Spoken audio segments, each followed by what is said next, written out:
Todo o povo de Deus com a paz do Senhor. Amém. A paz do Senhor para esta comunidade abençoada por Deus. Eu quero saudar a todos com a paz do Senhor que faz parte dessa comunidade. E quero dizer que nós estamos aqui em nome de Jesus Cristo para abençoar a tua vida, tá? Eu me lembro quando o Senhor disse para a nação de Israel, né? Antes dela ser levada, ser dispersa e também ser levada para a Babilônia, o Senhor disse que os judeus eles iriam ser levados por toda a terra para levar a bênção de Abraão a todas as nações. E aonde os pés dos judeus ele pisasse, aquela nação seria bendita. E Deus fez isso através dos judeus, né? Abençoou todas as nações e depois trouxe os judeus para casa de novo, formando novamente uma nação. E eu glorifico a Deus porque Israel nasceu no Brasil, ó. Sabe quem foi que fez a nação de Israel nascer? Foi o Brasil. No ano de 1948, Israel não era mais uma nação, ela estava espalhada pela terra, levando a bênção de Abraão. E Deus tinha uma promessa que iria trazer todos eles de volta. E diz a palavra de Deus que tem uma profecia que diz aqui no livro de, se não me falha a memória, de Isaías, diz, poderia o Senhor fazer uma nação nascer em um só dia? Como pode uma nação nascer em um só dia? Muitos não entenderiam isso é uma coisa impossível aos olhos humanos. Mas aí a ONU estava aqui no Brasil, né? A ONU estava representada aqui no Brasil, e houve uma votação para ver se Israel poderia novamente ser uma nação. E aí na votação houve empate aqui no Brasil, houve empate na ONU aqui, que estava aqui no Brasil no ano de 1948, e ficou empatado. Então quem foi que desempatou? Oswaldo Aranha, o presidente da ONU aqui no Brasil. Oswaldo Aranha, um brasileiro, ele foi e desempatou, dando o voto a favor de Israel, para que Israel novamente fosse uma nação. E aí Israel nasceu no Brasil. Existem duas nações abençoadas na terra.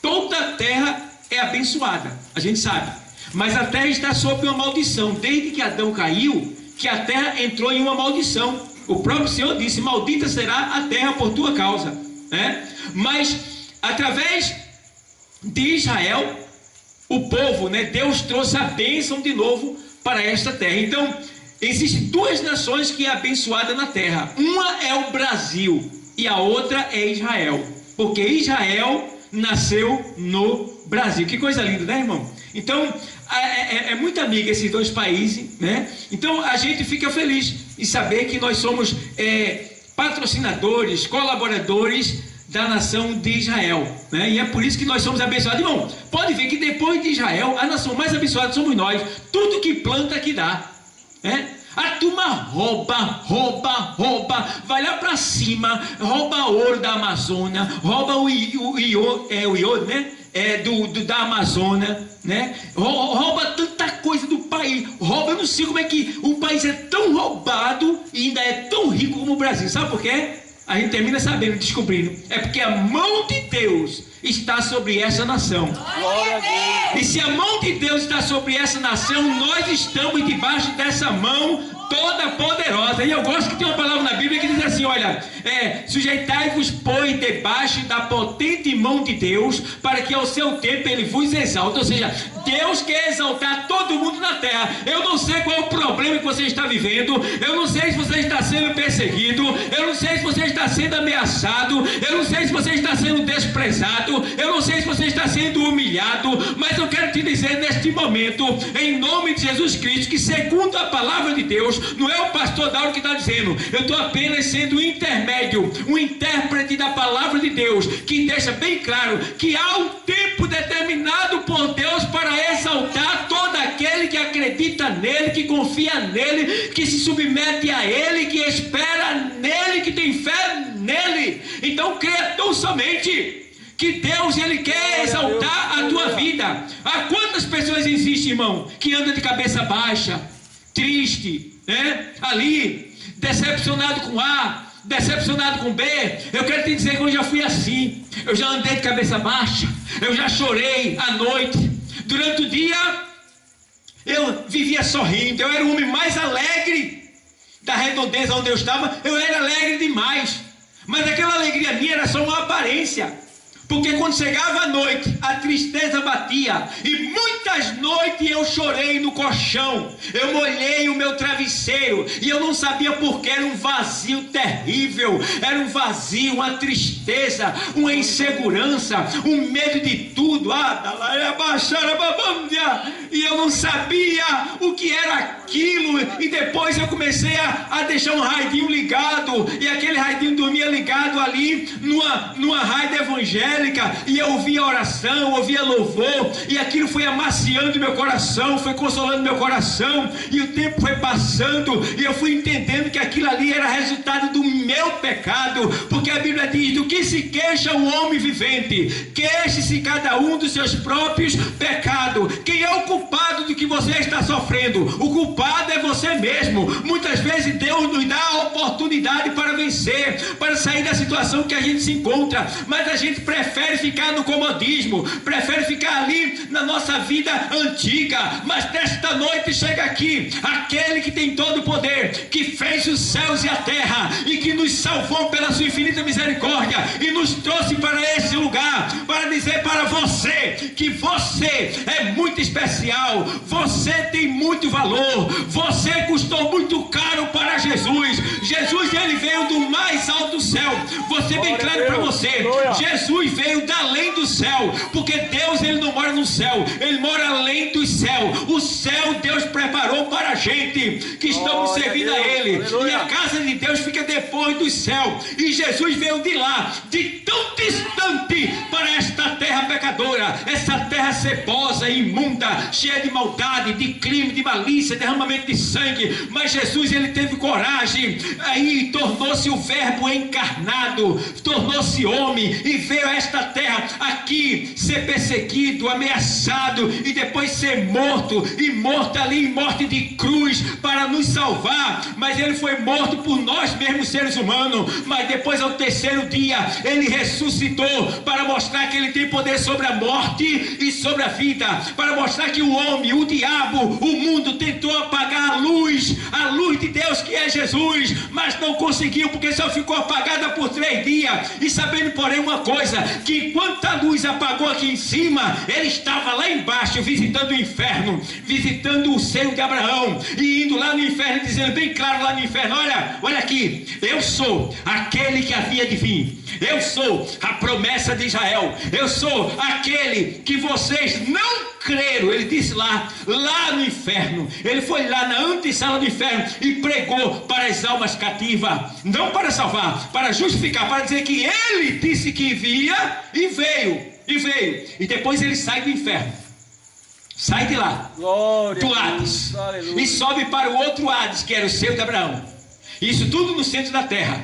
E chegando no Hades, seio de Abraão, ele diz: olha, eu sou aquele que havia de vir, eu sou aquele que vocês morreram esperando, mas eu não vim enquanto vocês estavam vivos na terra, mas eu vim agora e estou aqui, e por isso estou dizendo: eu sou aquele que havia de vir, e vocês morreram crendo em mim, e por esta razão agora eu vou tirar vocês daqui do centro da terra, do Hades aqui, seio de Abraão que está embaixo, e vou levar para cima, para o terceiro céu. Então antes, quando se morria sem Cristo, mas crendo nele, iria para o centro da terra, para um lugar provisório, um paraíso provisório, que era chamado de seio de Abraão, né? Mas quando Jesus morreu e ressuscitou, ele pegou esse povo que estava lá no seio de Abraão, embaixo, e ressuscitando, diz o texto lá em Efésios 4:8, e subindo levou cativo o cativeiro. Então esse cativeiro, que era o seio de Abraão, que estava embaixo, ele subiu e levou, e agora está lá em cima, no terceiro céu.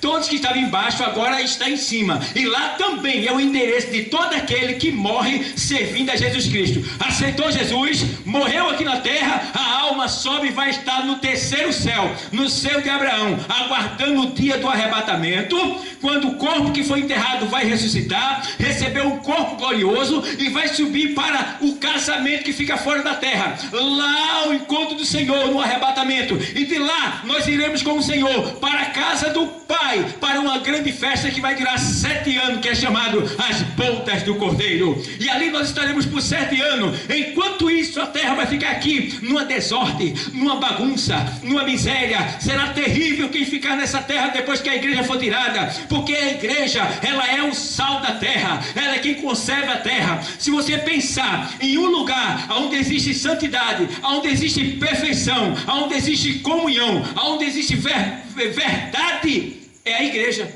É o único lugar na terra que tem paz, que tem alegria, que tem a verdade, que tem santidade. Ah, pastor, mas eu conheço um crente que não presta para nada. Isso é ele. Jesus não, Jesus é santo, Jesus é todo poderoso, Jesus tem poder no céu e na terra, e ele vem para santificar aquele que quer. Se tu não quer, não tem problema nenhum, mas aquele que quer, ele santifica. Pai, santifica-os na verdade, a tua palavra é a verdade.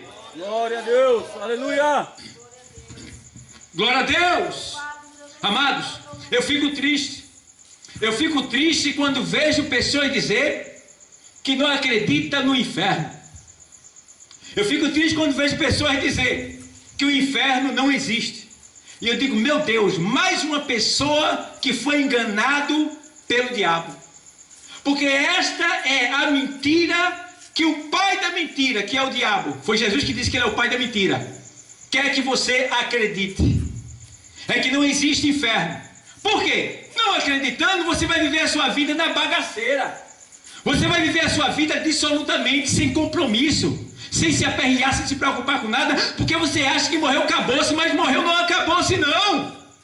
Morreu, começou. O que morre é o corpo físico, mas a tua alma, tu és eterno. Tio, você é eterno. Você nunca vai deixar de existir, porque Deus te fez para toda a eternidade. Mas uma coisa Deus pergunta para você nesta noite, neste momento, você que está nos assistindo aí pelo YouTube, aí onde você estiver, você que está nessa comunidade aqui, aonde você quer viver a eternidade depois que você partir desta vida? Escolha, porque só existe 2 lugares, o céu e o inferno. E a prova que o inferno existe é que Jesus, ele veio do céu, e a coisa que ele mais falou no Novo Testamento foi sobre o inferno.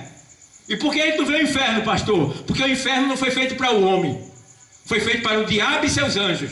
E onde é que está o inferno, pastor? Embaixo dos nossos pés. Não é o inferno propriamente dito, segundo a Bíblia, mas é a antessala do inferno, para onde vai todas as vidas que morrem sem Cristo, vai para lá. É chamado de Hades, cadeias infernais. Fica em Lucas 16 e 19 na sequência. A pessoa morre sem Cristo e vai para esse lugar de tormento que fica no centro da terra, lá na crosta da terra. Porque aqui onde a gente está agora, aqui está o piso, o chão, a terra. Embaixo dessa terra que a gente está pisando tem água. Embaixo da água tem uma camada seca que é chamada de placa tectônica. E embaixo dessa camada seca, que é chamada de placa tectônica, que fica embaixo da água, embaixo do mar, tem ali o Hades, a antessala do inferno, para onde vai todas as vidas que morrem sem Cristo e ficam ali, ardendo em chama, com muita sede, arrependido, mas não tem mais volta, porque depois que o homem morre, segue-se o juízo. Não volta mais aqui. Então, amados, o amor de Deus está nesse lugar. Sabe por quê? Porque você é muito precioso. Você é muito valioso.